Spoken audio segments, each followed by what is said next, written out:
This meeting is being recorded. Good afternoon and welcome to our IEEP UK webinar on the subject of Is the UK diverging from European environmental policy? My name is Malini Mehra and I'm Chair of IEEP UK and the Chair of today's session. The Institute for European Environmental Policy is an independent, non-partisan research institute based in the UK for more than 40 years. And we have some intellectual skin in the game and can claim to have been there at the very dawn of the shaping of European environmental policy. So we are, in a sense, making it our business to see where things are now and to share our initial findings with you. I'm joined today by four fantastic panelists, my colleagues Michael Nicholson and Antoine Auger from IEP, Professor Anand Menon from UK and Changing Europe, and Helena Horton from The Guardian. Our panel will help us explore the questions posed today, namely, is the UK diverging from European environmental policy?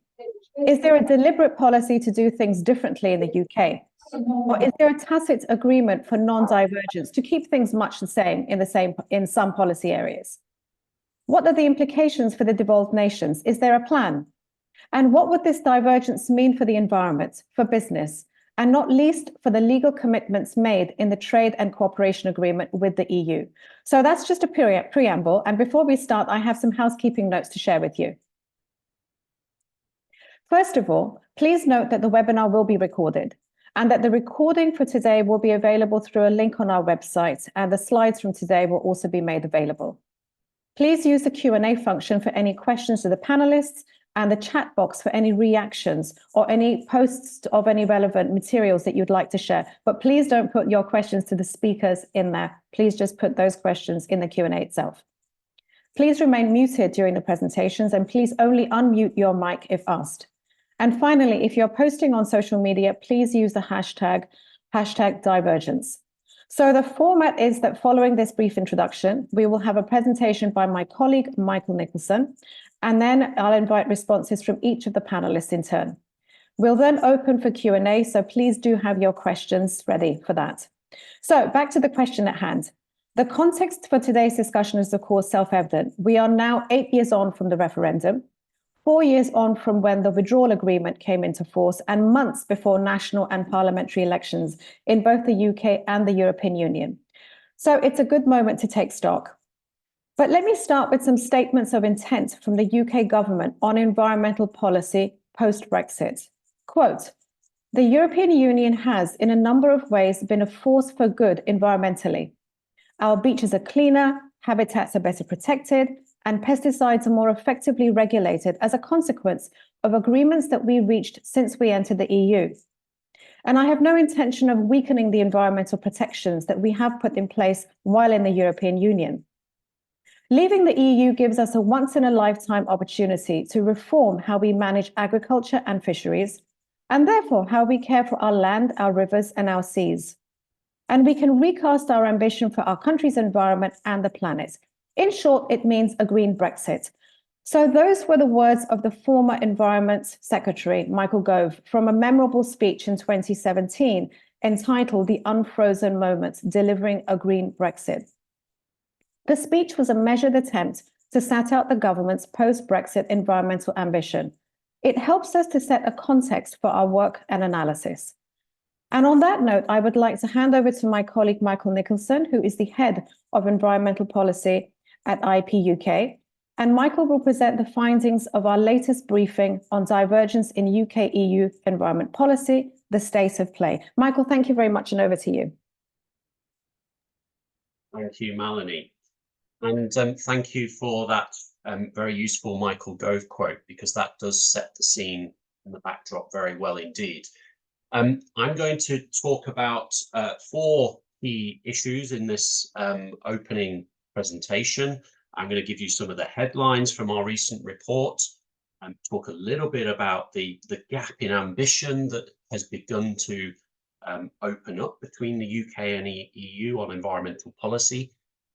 I'm going to talk about something that we term as flirting with regression, and then also the need for change going forward. So, starting with the headlines. So 4 years on from Brexit, 3 years on from the end of the transition, period, there has been a gradual divergence in environment and climate policy and law that has been taking place, both relative to the EU with the UK, but also across the 4 UK nations themselves. And that is termed often as intra-UK divergence. But just to note that we won't be covering that today in this report. That is something that IEP would like to cover more of in future going forward.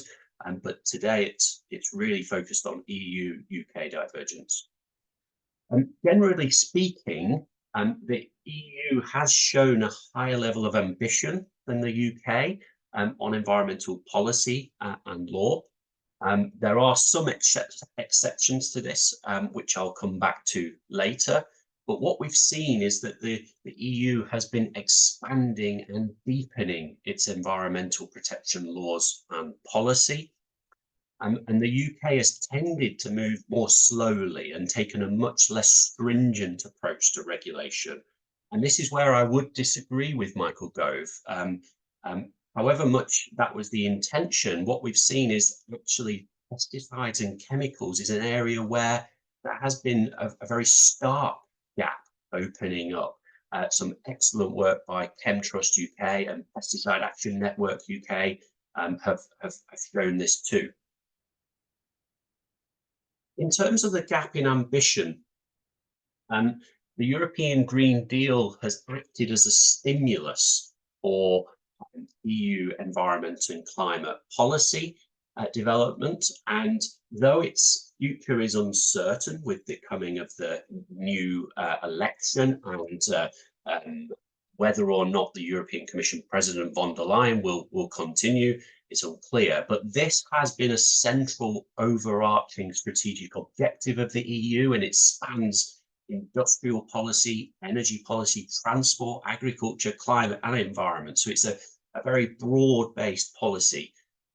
And despite significant pushback recently, and you will have all seen the farmer protests that took place across Europe over the last week or so, which in part, not all, but in part about environmental regulations, as well as pushback against individual laws like the nature restoration law, the inclusion of cattle in the regulation of industrial emissions, as well as the dropping of sustainable use of pesticides regulation. What we have seen is generally a very progressive, forward-moving momentum, which has been encapsulated by this European Green Deal. On climate, for example, the EU has made some significant steps forward around the inclusion of aviation and maritime emissions in the emissions trading scheme, regulation of upstream fuel suppliers in its ETS2 initiative, the introduction of a new carbon border adjustment mechanism, the introduction of a social climate fund to help people deal with the transition, as well as introducing a mandatory 11.7% reduction in consumption of energy as part of the Energy Efficiency Directive. Furthermore, the EU has been willing to introduce these measures as regulations as opposed to directives. And for us policy nerds and wonks, what this means is that it gives member states less room for maneuver when implementing these new directives and regulations. So the batteries regulation is a really key example here. The UK, in contrast, has tended towards a preference for voluntary actions rather than mandatory approaches in tackling environmental challenges. Note their approach to tackling methane emissions and energy efficiency. But there are some positive signs here and areas where the UK is pushing ahead, and we mustn't underplay this. These are really significant steps. So, for example, around biodiversity net gain, which came in just a week or two ago, really significant step forward. Might not be perfect, and there might be complaints about several things, but it is a step forward. The deployment of renewable energy, we're up to around 45% now here in the UK, significantly higher than the EU average. There's some significant developments in nature marine area, around the shark fin trade ban, as well as closure of sand eel fisheries. And we are keeping in step with major climate initiatives around ETS and CBAM. However, they are slightly out of sync, but they are broadly in the same direction.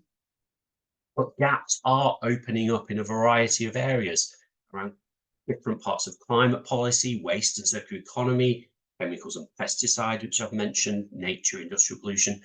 On water policy in particular, the urban wastewater treatment directive, which is very significant given the recent news about sewage, is being revised in the EU too, and that's almost at the end of its process of revision, which would involve new requirements in monitoring microplastics in wastewater, as well as introducing extended producer responsibility targeting pharmaceuticals and cosmetic products.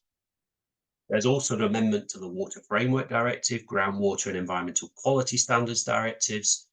So these are significant steps forward that the EU are taking. On regression, now, it's important to note that there is a difference between the UK simply not keeping up with the pace of developments that the EU is putting in place since we left the EU. Next slide, please. Versus regression, which is a different matter altogether, because regression is the active going backwards or regressing from the levels of protection that the UK had at the point of Brexit several years ago. And there's considerable debate as to whether actually this regression or not has been taking place. Various government ministers, like Michael Gove, has said that we wouldn't go backwards. On environment and climate measures that affect trade and investment, there's a provision in the Trade and Cooperation Agreement saying that the UK would not go backwards. But there are some cases where the UK has at least flirted with regression, and that's our term. So, for example, around nutrient neutrality rules, on Water Framework Directive, getting rid of the one out, all out rule, around air quality policy, so removing national emission ceiling regulations, various articles within those regulations, and around hedgerows, which is perhaps the clearest aspect of regression. Finally, last slide, please. Why does this matter? Well, divergence often, but not always, comes with costs. There's an increased friction, and it can often lead to distortions to trade. Different standards often lead to cost for businesses in the economy. There are different ambitions and approaches that are emerging within the UK. And what we would like to see is a much more strategic and explicit government policy on divergence. It's unclear what the overall view and position that the UK government is taking with regard to divergence.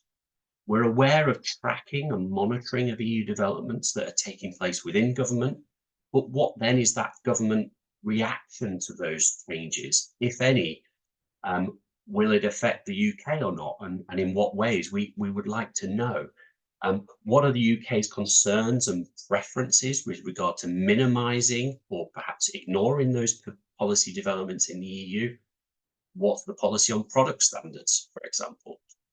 It appears from the outside, at least, that there's been a rather ad hoc response to divergence so far.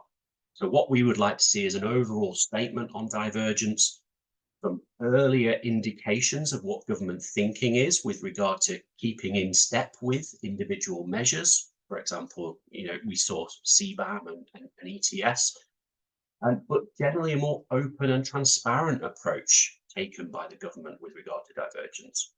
Thank you, Melanie.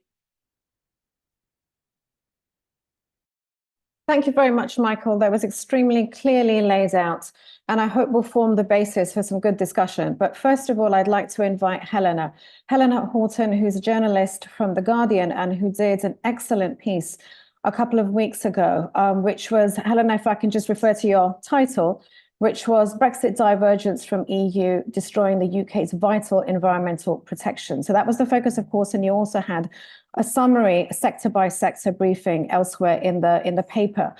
So you are familiar with our work, of course, but from what you've heard in the summary, are there things which are either missing in Michael's summary, our work, that you have investigated further? Are there particular areas that cause you specific concerns? So if we can just begin with your responses on that. Thank you. Great, yes. So I actually worked very closely with the IEEP on my piece, and a large part of my piece is credited with their analysis.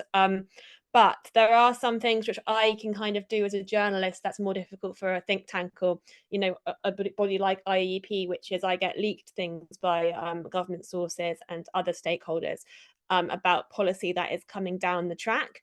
And I don't think Michael would put things in his report that he didn't have from a first-hand source himself, whereas I can put things like, for example, I wrote a piece last year that I heard from a stakeholder from a meeting that they had with the government, and it's been kind of confirmed now that the UK is going to planning to diverge from the EU standards for monitoring water quality. So while in the EU we were under the Water Framework Directive, and there would be sanctions if we did not keep our rivers and lakes, oceans to their standards of cleanliness from chemicals and other pollutants.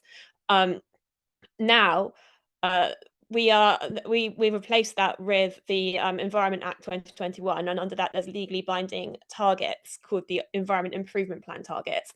And if it was to be in line with the EU, it should be that the Water Framework Directive standards are the legally binding standard that we follow.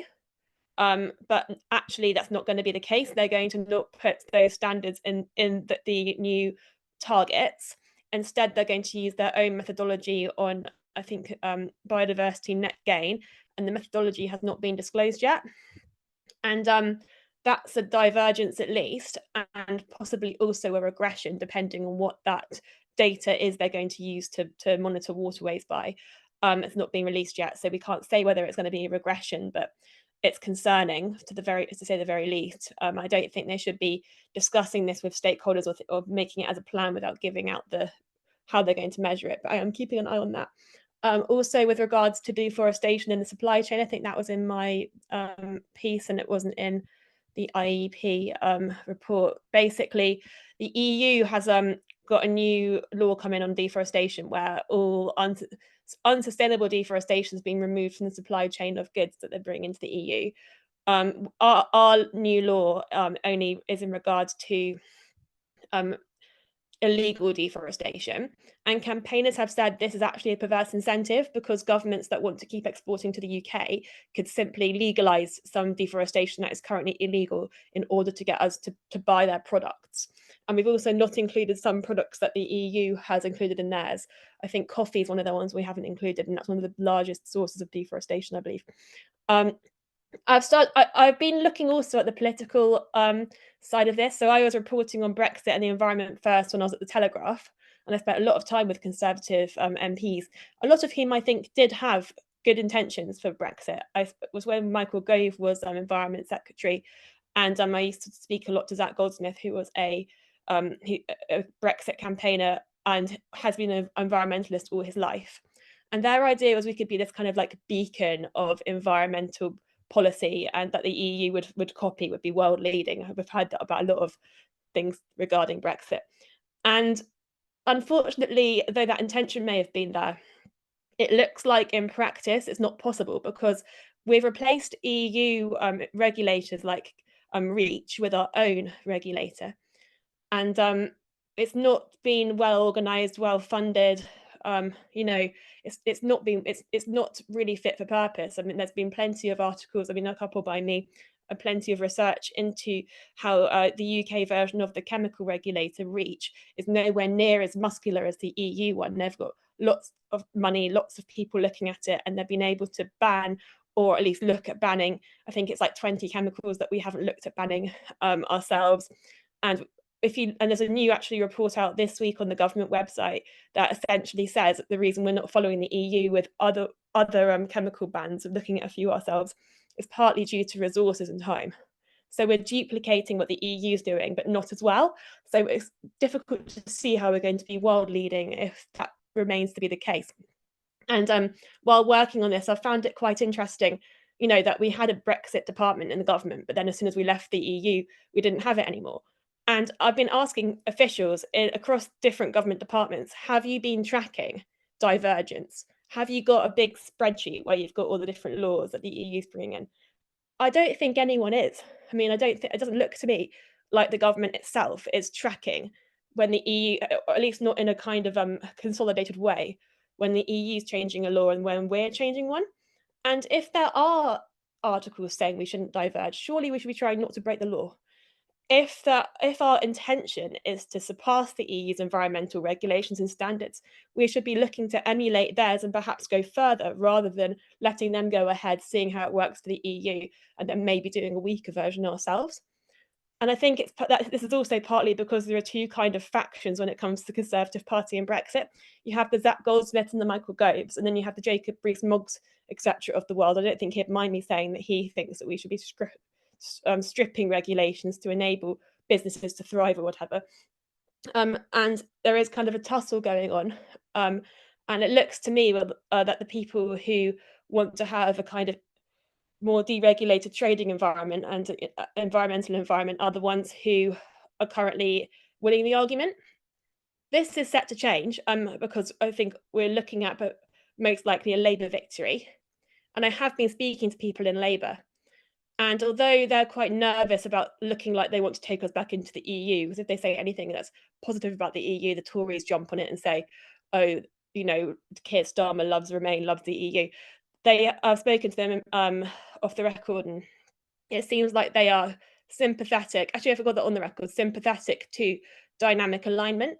And that is when we basically follow the EU's bans on chemicals or, you know, water quality standards, unless there is a reason not to. So we still have the freedom to diverge if we want to, but we only diverge if we actually need to and there's a reason for it, not by default. So the default would be to follow. And that would actually work better with trade, better with, keeping our environment to the standards that it was when we left, particularly as we haven't got an overarching government strategy on divergence, it looks like. So why couldn't they even just say, until we have that, we'll have dynamic alignment? But it looks like Labour want to have a kind of more aligned relationship with the EU, as it is already impacting trade. And I don't think that this situation can really go on much longer, because the longer it goes on, the more we diverge and the less compliant our products will be that we create over here, for example, with chemicals and pesticides, than with the EU.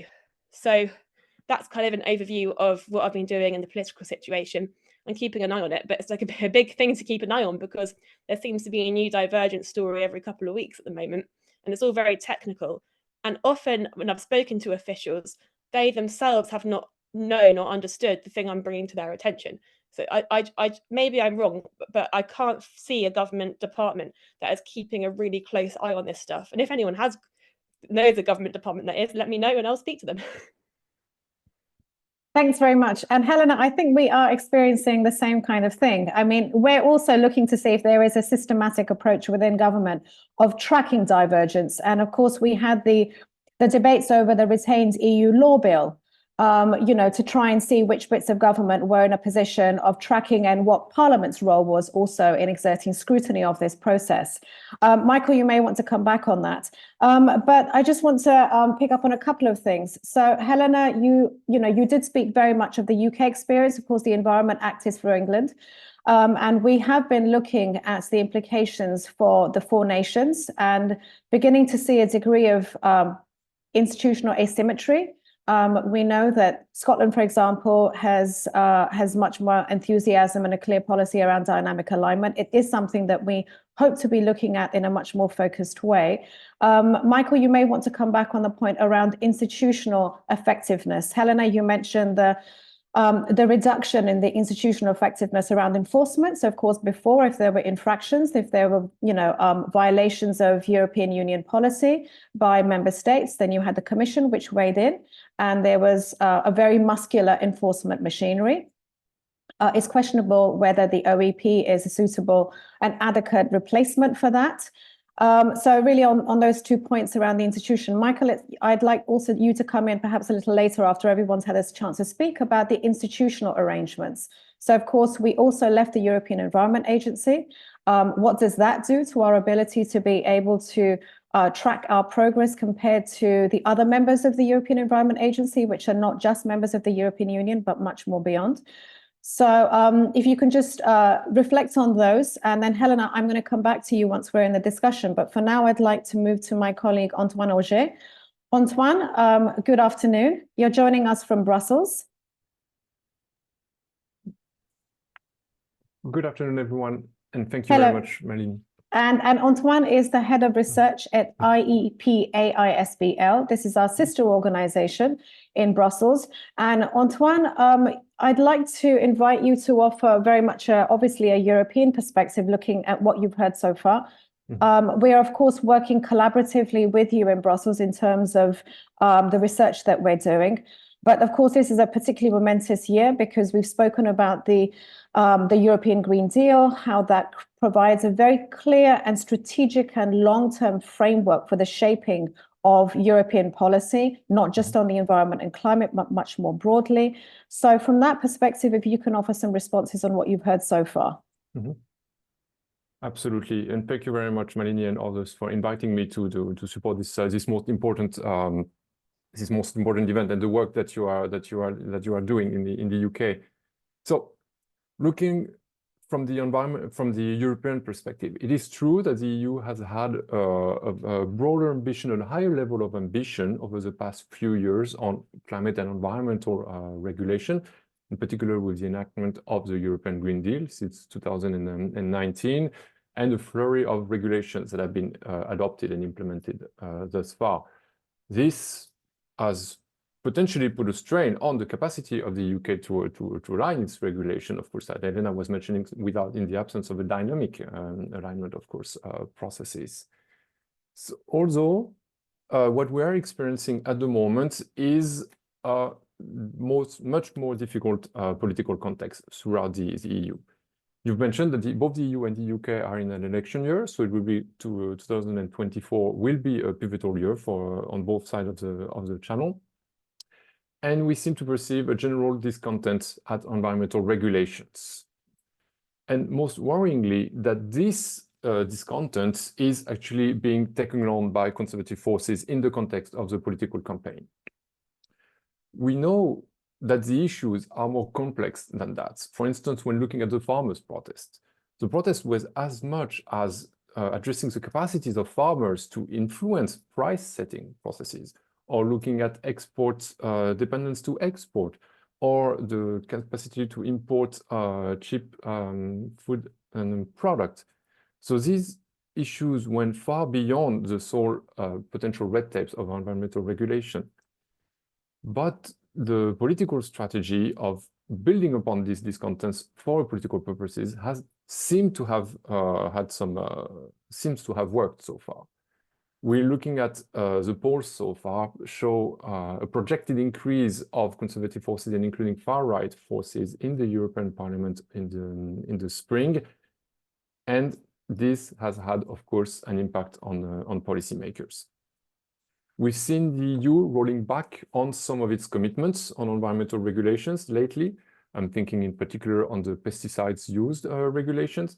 I'm thinking in particular just a few days ago on the rollback of the Water Resilience Initiative, which was supposed to be a landmark policy, or on the biodiversity obligations for farmers, for instance, just to name a few. We've seen an impact at an EU level, but also at member state level. We've seen the French government, for instance, posing its obligation on pesticide use reduction for farmers in the country. So this general discontent and to sometimes backlash on environmental regulations have had some impact on the political spectrum throughout the EU. That is why I strongly believe that the work done by IEEP, both in Brussels and in the UK, is absolutely crucial at the moment to keep informing the policy debate for carefully designed climate and environmental policy. That means policies that actually address the sectors and the population that do pollute the most, that is a polluter pay principle, for instance, but also regulation that supports the most vulnerable groups and communities to engage in that just transition. Otherwise, it will simply do not work. The IEEP UK and IEEP in Brussels do have a number of tools to support these processes by our research work, but also by our network. For instance, we're coordinating the network that we call the Think Sustainable Europe. That is a network of think tank based in 17 member states, looking at these environmental regulations from a national perspective, because we know that each member state will have face different challenges, propose different opportunities, and that this is absolutely key to monitor at the EU level. But eventually, at the end of the day, as Michael has mentioned a lot, we are on the same boat, the EU and the UK.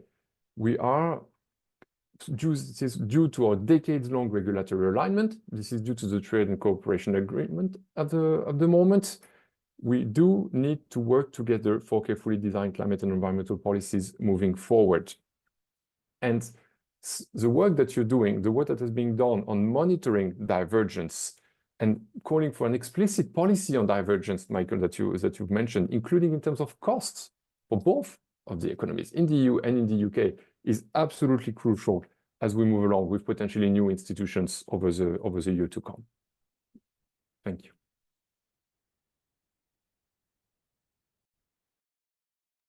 Thank you very much, Antoine, and thank you also for mentioning the work of the Think Sustainable Europe network. I think many of the members will be familiar to some of those who are listening to this webinar, such as IDRI, for example, Ecologic, Stockholm Environment Institute, etc.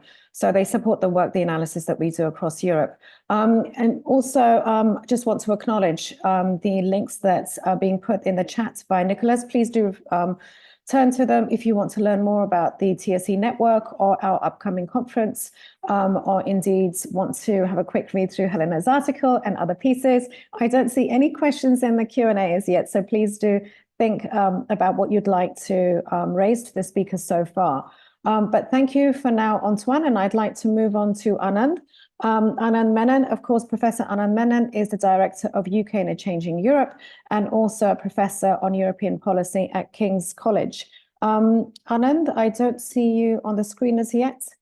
Are you with us? Fantastic. Yes, I see you. Excellent. So welcome to the discussion. Thank you so much. So with you, of course, we're not putting you in the environmental expert chair, but we've invited you to really help us pull back and reflect on the implications of these policy changes that we're seeing, which really signal a quite mixed and confusing picture. Yeah, it's not clear what the path is that's been chosen by the government, and perhaps they're not clear on it either. So it creates scope for discussion. And of course, we have an election year, so please speculate generously as to how other parties may be picking up on the opportunity. So of course, we know that Brexit itself is often called not an event, but a process. But we do have a number of post-Brexit related events which are taking place. Of course, we had the power sharing, which is back up in Stormont. We have now the introduction of controls on agricultural products and biosafety requirements, which are now going to be implemented. We have new controls on UK passport holders who'll be traveling to Europe from April onwards. So there's all these things in train. So from where you sit, to somebody who's reflecting on these broader dynamics, the broader policy relationships and arrangements, what are the implications politically more broader in this election year of the trends that you have heard Michael and Helena and Antoine speak about? Okay, thanks, Melanie. There's an awful lot there. I'll just touch on some of it. I'll try and be quick. I mean, I think first and foremost, the reason why it's hard to decide what sort of course the government has decided on post-Brexit is because the government hasn't decided. And at the heart of Brexit, there's an enormous political paradox, I think, which is for many decades, conservative Eurosceptics had quite a clear vision of what leaving the European Union was all about. And it was all about getting rid of unnecessary regulations. I mean, environmental or otherwise. I mean, you remember the endless debates about the Working Time Directive, for instance. The paradox lies in the fact that in order to actually achieve Brexit, those conservative Eurosceptics had to create a coalition with a bunch of people who didn't share that vision. So, you know, to get done what they wanted to get done, they had to make an alliance with people who didn't share their ultimate objectives. So what you have is a sort of political coalition running this country that can't decide on the sort of Brexit Britain we should be. You know, whether we should be a low regulation, low tax kind of Brexit Britain, or whether we should be a higher regulation, higher investment sort of Brexit Britain. If you like, it's a Red Wall MP versus John Redwood, if you like, to put it in sort of very, very easy terms. But that's a coalition that can't make its own mind up. And I think that's one of the reasons we've seen nothing but profound ambiguity. I mean, if you'd asked most people pre-Brexit, why will we get divergence with the European Union? The answer would have been because the UK government will make use of its Brexit freedoms to strike a new course. And that's absolutely what hasn't happened. Rather, as we've heard from the speakers beforehand, divergence has happened because the EU has kept on regulating and we have struggled to keep up. And in answer to Helena's very, very apposite question, we simply are not able to track what Brussels does. Whether it's UCMIS in Brussels or whether it's a civil service at home, we are not in a position to exhaustively track EU legislative activity, which means that we sometimes are simply taken by surprise when the European Union does things and it has implications for us. There is a tremendous, I mean, alongside the lack of political vision surrounding Brexit, there is a resource issue that means not only can we not track what Brussels is doing, but the regulatory mechanisms we've put in place, so the Office for Environmental Protections, for instance, is under-resourced and lacks the expertise it needs at the moment to carry out the functions it needs to carry out. And that's true across the piece. It's not just about environmental regulations. Across the board, our abilities to replace EU regulators with our own have fallen into the trap of insufficient resourcing, insufficient expertise, and so on. So there are all sorts of practical problems associated with this. And in a sense, I don't think we're going to get clarity until we get a government that is capable of answering that fundamental question, which is what kind of country does post-Brexit United Kingdom want to be? And we're nowhere near that as yet, I don't think. I mean, at the same time, we should bear in mind, A, that we are losing our reputation as an environmental leader. And one of the reasons we're losing that reputation is simply because we're no longer able to influence what the European Union does. Whether we liked it or not, having a seat at that table and being able to shape what the European Union did in the environmental space was a source of significant influence for us and one that we're struggling to replicate now. Internally, it's worth saying, because you touched on it, Marlene, that whatever you think about divergence, and there are good reasons to not like divergence with EU environmental policy if they're going further and faster than we are, this holds out the prospect of problems for Northern Ireland in the future. Because, of course, the greater the extent of our divergence with Brussels, the thicker, if you like, becomes that Irish Sea border. And that is something I don't think people are giving adequate attention to at the moment.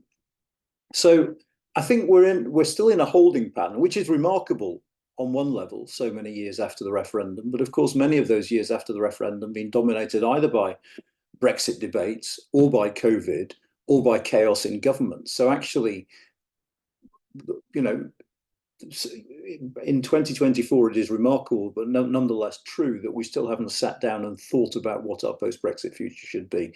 Now, I think Helena's right that the Labour Party is going to be more positive about the idea of some kind of dynamic alignment in some areas. But of course, all that is going to hinge on the size of a majority that they end up with and the scale of other problems that they have to confront. I mean, one of the issues at the moment is that Brexit sort of is a second order kind of issue for many politicians. That's to say, it's important, but it's never quite important enough to be the centre of attention. It's never quite important enough to be the thing that should be driving our policy choices. And I kind of fear a little bit that with Labour will be in the same position. They're inheriting such a bad economic situation that spending political time and political capital on trying to secure the kinds of agreements that would limit divergence with the European Union will never quite rise to number one in the political in tray.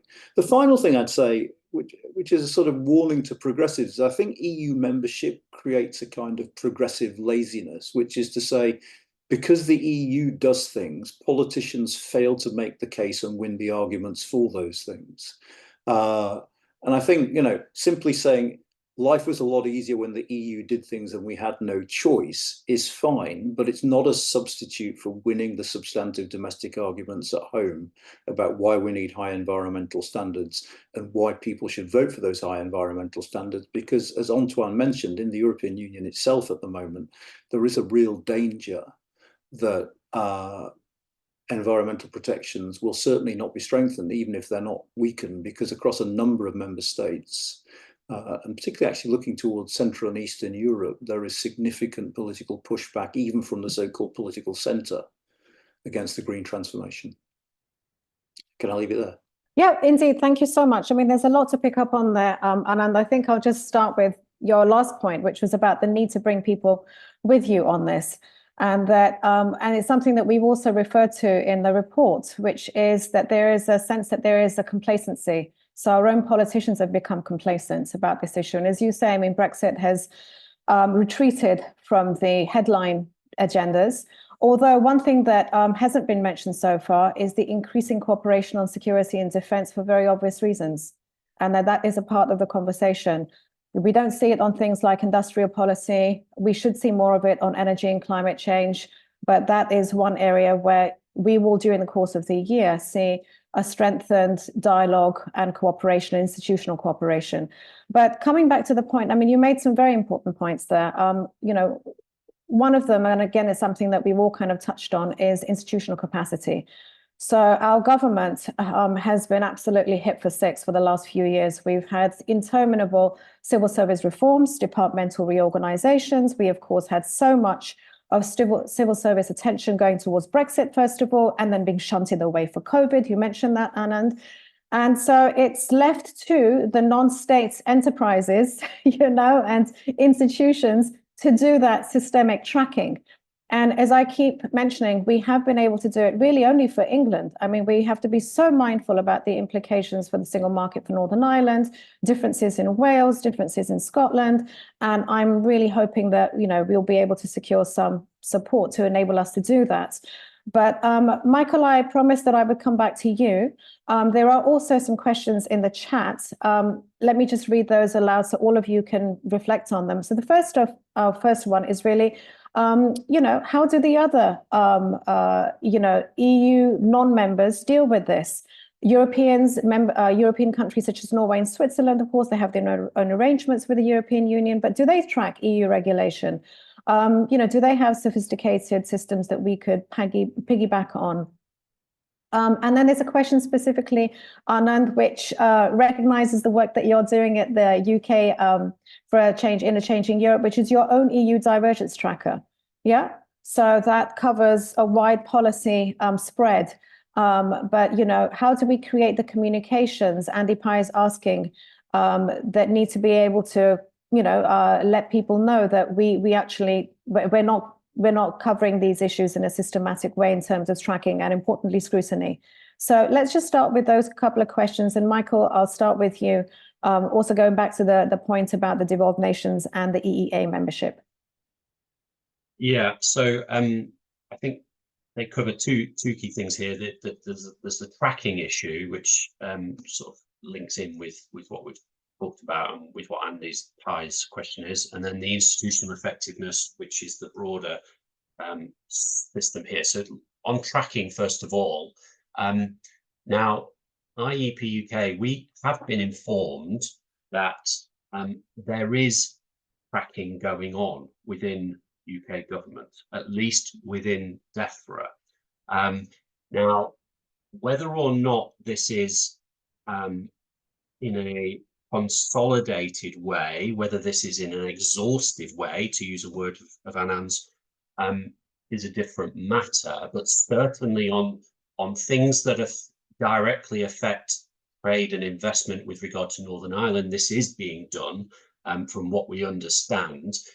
We're also, it's also obvious that it's not being done in an open and transparent way. It's not being done publicly. They're not publishing great lists of volumes of analysis. but from what we understand, it is being done behind the scenes.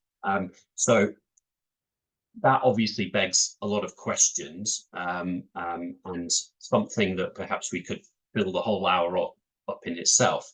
On institutional effectiveness, we've got to remember that before the UK left the EU, we had things like petitions and complaints route into DG Environment, the part of the European Commission that dealt with environment.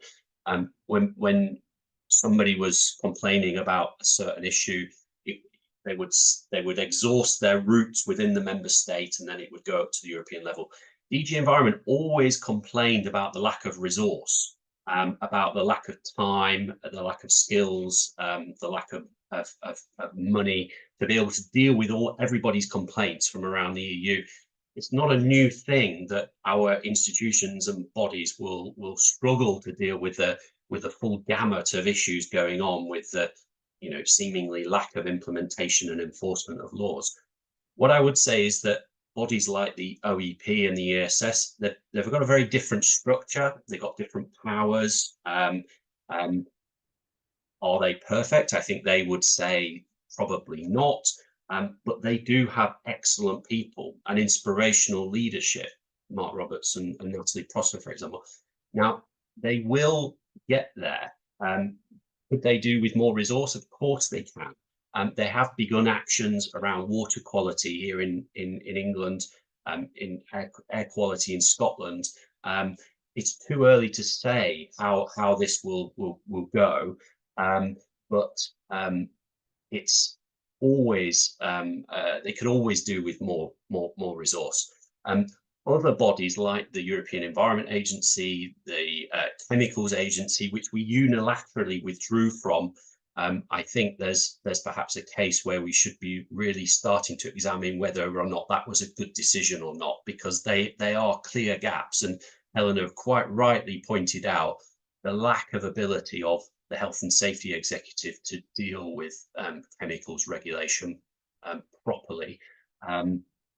And that does appear to be a fairly clear gap that's opened up that we could really fill fairly straightforwardly.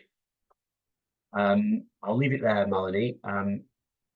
Thank you. That's good. That's great. Thank you very much, Michael. Helena, if I can then come to you, please, for your responses to some of the questions and comments you've heard. Yeah, so I think Michael makes a good point about the internal regulators and bodies in the UK. We have to decide how they're going to work. Particularly in England is one I know most about, obviously, the Office for Environmental Protection. An issue with these bodies is that they depend on the government of the day listening to them in a lot of cases. So we've seen some quite concerning attitudes towards these bodies by government. So the OEP put out a report a couple of months, I think last month actually, saying that we've failed so far to meet our environmental improvement plan targets, our legally binding targets, that was supposed to replace EU legislation. And DEFRA said they rejected it and they didn't agree with what they said. And you can't just say you don't agree with the OEP, who are there to objectively analyse your progress. And they politicise a lot of these bodies too. So the Climate Change Committee, not really to do with the EU, but like it's an example of how an independent body set up to hold the government to account has been politicised. So over the last year, we've had Claire Coutinho, the Energy Secretary, and Rishi Sunak claiming that they want to ban us from eating meat and, make us have 7 bins and all that kind of nonsense, and really briefing against them because of the criticism they saw coming down the track. So when you have, obviously sovereignty is something that Brexit was fought on, not having to listen to the EU. And that's fine if you want to have, if that's a fine goal. But then once you have sovereignty, you have to have checks and balances in place in case you get a Rishi Sunak type leader who won't listen to those independent bodies who are there to scrutinise him. And I don't think currently there is a enough they don't have enough powers or funding. I mean, that's the true across government of all agencies, but it's quite concerning when they're here to replace the EU. Something else I thought I would comment on, just to be fair, because I'm sure apparently there's someone from DEF listening, so they want to hear some fairness. The agricultural transition is something where we have diverged, and it could be positive. So, and I think other EU countries are actually looking to us to see how this works. And obviously there are so many problems in the EU where they're trying to implement new environmental laws on farmers, and they've been protesting. That's been in the news recently. But here we haven't had I guess maybe we're not naturally as protesting type people as the French or whatever, perhaps, but we haven't had the same kind of protests. I wouldn't say that our agriculture transition has gone perfectly. I've reported on some of the failings of it and how it's been slow and how people have felt left out, and also how it's going to squeeze some of the poorest farmers perhaps out of business. And however, there are many positives to it, and there have been big gains under it already for nature, and it is a good idea, and it's something that might work in years to come. And that's a divergence that maybe will make our, improve our environment, and something that other countries might copy if it ends up working. I mean, it's a big if. So I just thought I'd mention that to be fair to DEFRA. And is there any more questions that are relevant to me? How do we think of the Yeah, please do have a look in the questions, so that we've got a flurry of them which are now coming through indeed. And the point that you make, Helena, is that there are some areas in which the UK certainly is using the Brexit opportunity to reform existing laws. So CAP reform is one of them. Michael also mentioned the advances compared to the EU in renewable energy. But Antoine, if I can come to you for your thoughts. We see that in the UK and across the European Union, environment, climate change are becoming wedge issues. So, of course, the farmers' protests in France and Germany and in Holland have been widely reported, but equally we're beginning to see them in the UK. So, Helena, you'll recall, just in the last few days in Wales, there have been farmers' protests. So, there are significant issues around the reform agenda here. So, Antoine, in terms of the political response to this, this is, of course, not a left-right issue, as one of the respondents in the chat has mentioned, that there is widespread support for environmental protection. This is revealed by polls consistently. So there is a problem here, of course, of delivery and communication. So what are some of the lessons for the UK, given the response to the European Green Deal? And I'm thinking particularly of the lessons which are coming through as a result of the European Green Deal barometer that IEEP runs every year. So if you can provide us with a sneak peek to that. Absolutely. And thank you so much, Malini. You're actually just making the point that I was about to make. We've discussed the many challenges that are in front of any kind of environmental regulations. You've mentioned the lack of capacity for the enforcement and monitoring of such legislation, or sometimes the lack of independent bodies that can hold policymakers to account when failing to align on such objectives and so on. But I think in the EU, at the very least, there is a fundamental issue with the narrative around these environmental regulations. Yes, there is some widespread support potentially for them, but somehow, we failed at making environmental regulations anything else than something that's perceived as red tapes, obligations, for no particular reasons, just something that's out there and that's going to put some more obligations on it. It's a very negative narrative around it. Whereas when you look at environmental regulations, at least those from the EU and especially the recent ones, is much more than that. That first of all, most, if not all, of recent environmental regulations do provide for either direct support for the most vulnerable communities, or at least they expect significant returns, including financially, when implemented.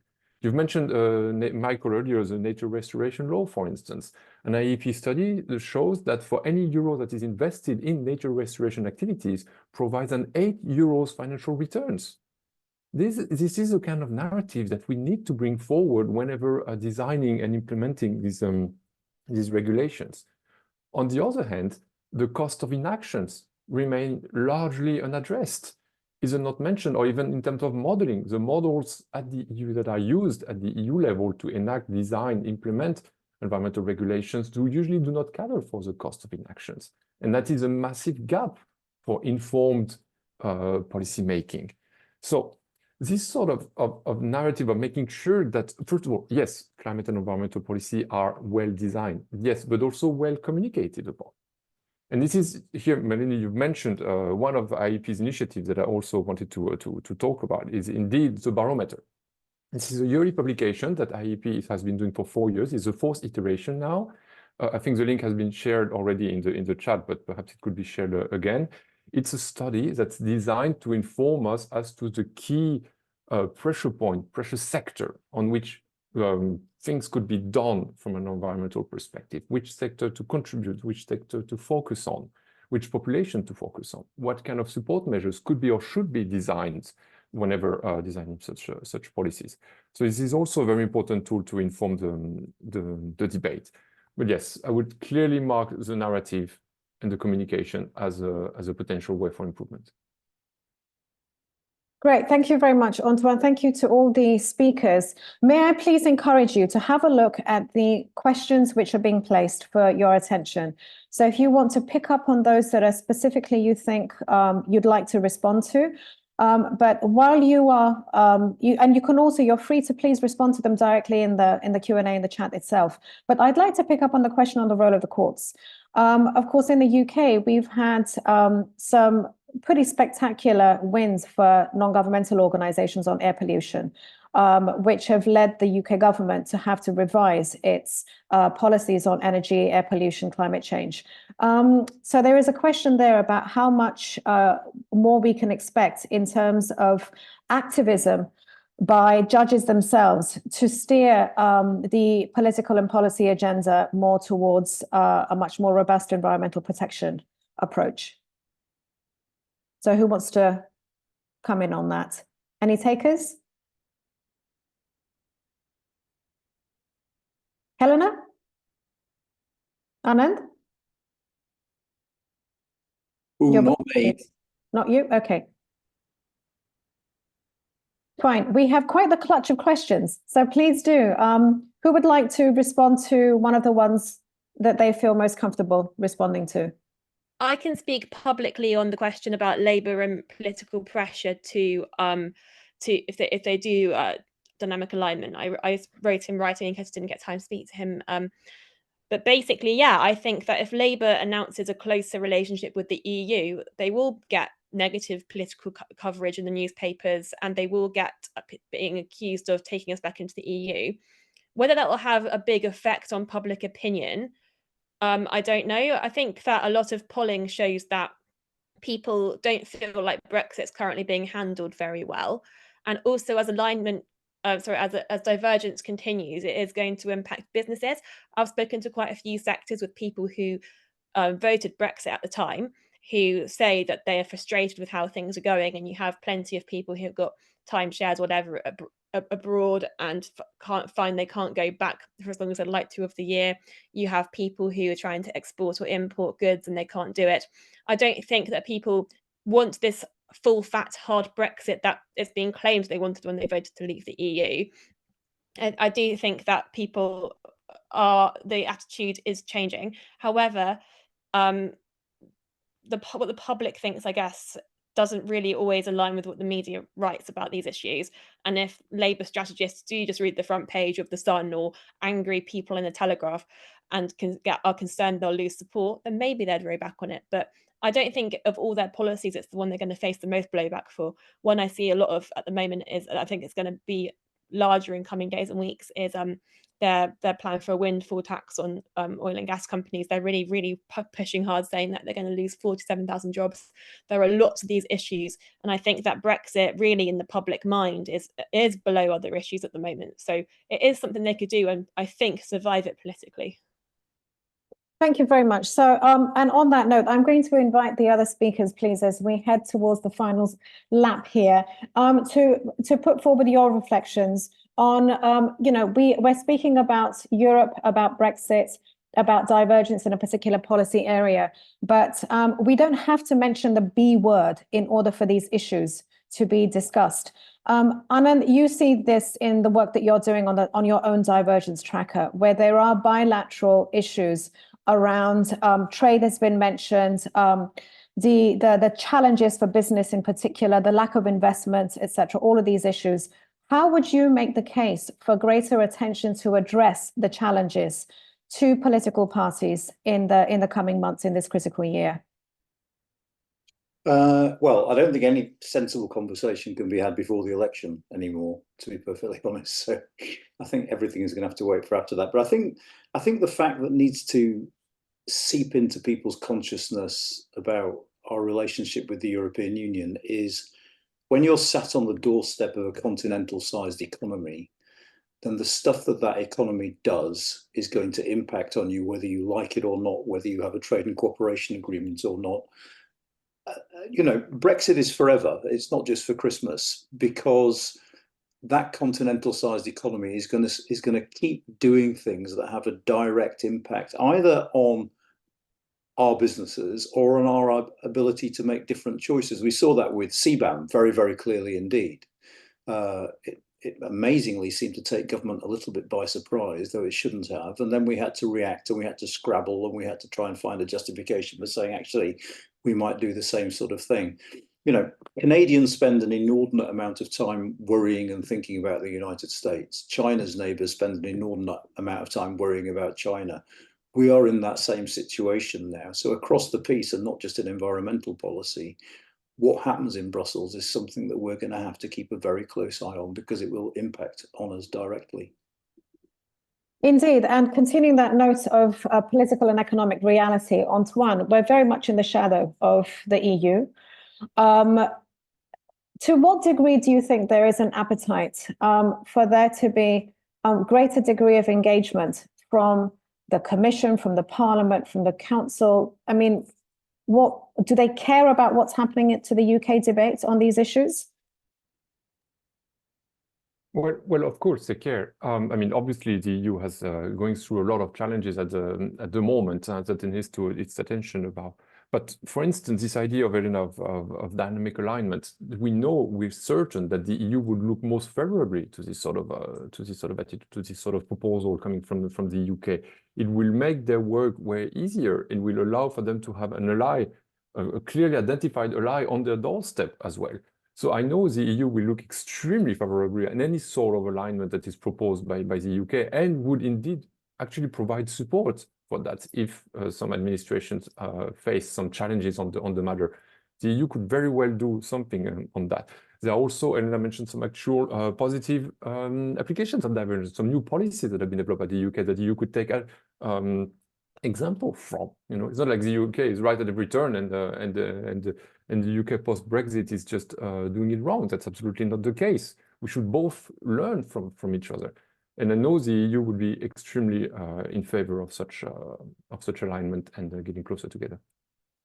Thank you. And on that point, I mean, it is something that we have mentioned a few times, which is that, of course, we're talking about assuming that across the UK nations that there is divergence, broadly speaking, and misalignment. But of course, we know that there is a policy of dynamic alignment with the Scottish government. And thank you very much to Mark for reinforcing that point, that this is occurring. So this is, I've been mentioning several times, this is one of the key challenges, how to get our heads around the fact that there are asymmetries emerging across the UK nations on this issue around the environment, energy, climate change.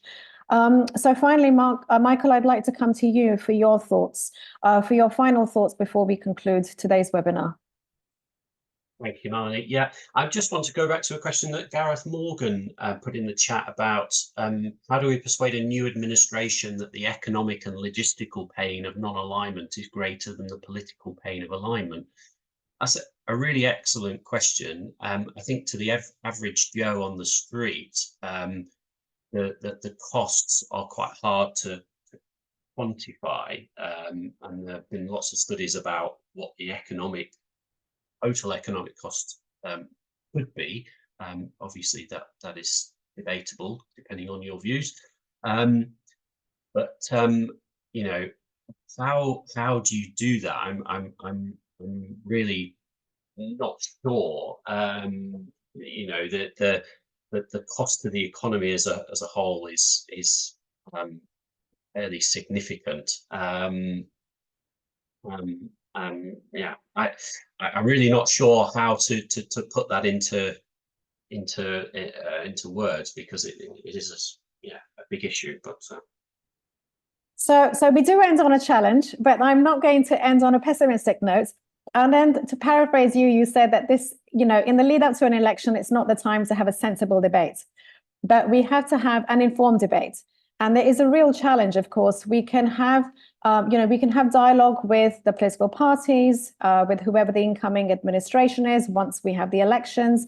But fundamentally, this is also a case of making sure that we're reaching the larger public, because it will be the larger public which either supports the policy changes that we think are fantastic, for example, on cap reform, or not.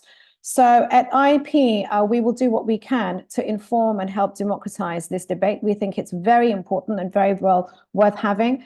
And we want to thank all of you for joining us today and helping inform what hopefully will be a series of similar webinars and events and in-person events and not just Zoom events. So thank you so much to Anand, to Helena, to Antoine, and to Michael, and to all of you who have joined us today. As I mentioned at the beginning, we will have the recording up on our website, also a link to Michael's slides. And because we've had such extremely interesting questions and comments in the chat and in the Q&A, I hope that we will be able to share all those also. Finally, if I could invite you to fill in the feedback form, that'd be fantastic. And we will endeavor to put together new and better webinars such as this in the coming weeks. Thank you very much for joining us today, and have a lovely afternoon. Bye-bye for now.